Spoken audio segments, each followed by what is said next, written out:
Okay, here we go with our envelope, okay? Again, printed on our 11 by 17 paper.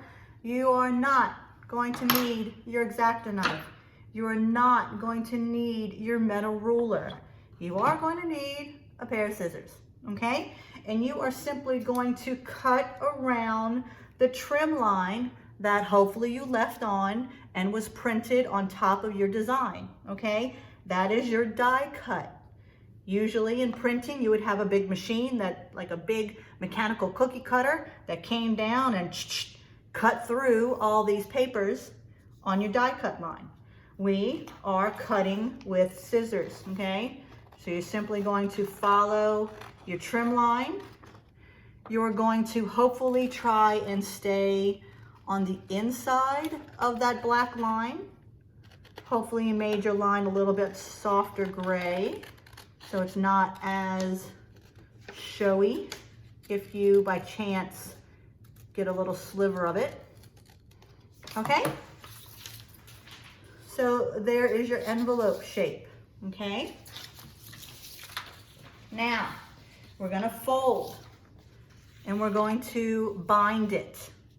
Your choice for binding could be a glue stick, but I prefer double-sided tape because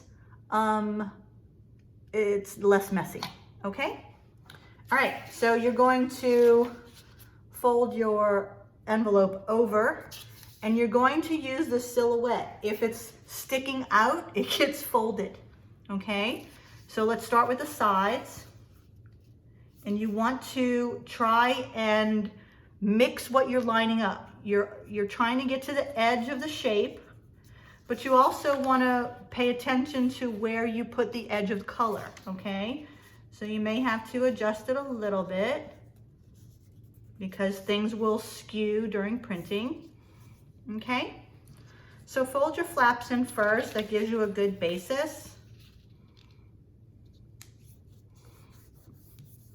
Okay, this larger extension is the bottom flap. And again, you're gonna fold at the edges of the shape, but also keeping in mind that you might have a little color on the edge that you wanna try and line up well. And then you have the top flap that gets folded down. Okay, make sure again that you're lining up the shape, but also keeping in mind that you do have printing that you want to try and keep lined up also. All right, so you should have a front that looks like that. This is where I got the measurements, 9 1/4 by 4 1/2, 9 1/2 by 4 1/8, something like that. So that's what these measurements are, okay? That's your finished size. This was your flat size, and you printed it on 11 by 17 paper, okay? So that's why I had you design like that. Now let's talk about gluing, okay? So an envelope, if you've seen, can actually be sealed 2 different ways, okay? You can have the large bottom first and then bring each flap in, and then you could put a little piece of tape on the bottom of the flaps and just glue. Remember, you're only gluing or adhering this part, okay? Not to that part. So you can do it with the flaps on top, or I've seen it done with the flaps inside and the larger part on the outside. Whatever way you want to do it is fine with me. I've seen it done professionally both ways, okay? So I'm going to take a bit of tape. You don't need a lot. And I'm just going to stick this down. Of course, if this was professionally done, this whole thing would be sealed. And because this tape is a little bit wider than my print area, it may be inadvertently sticking to the other piece, which is fine.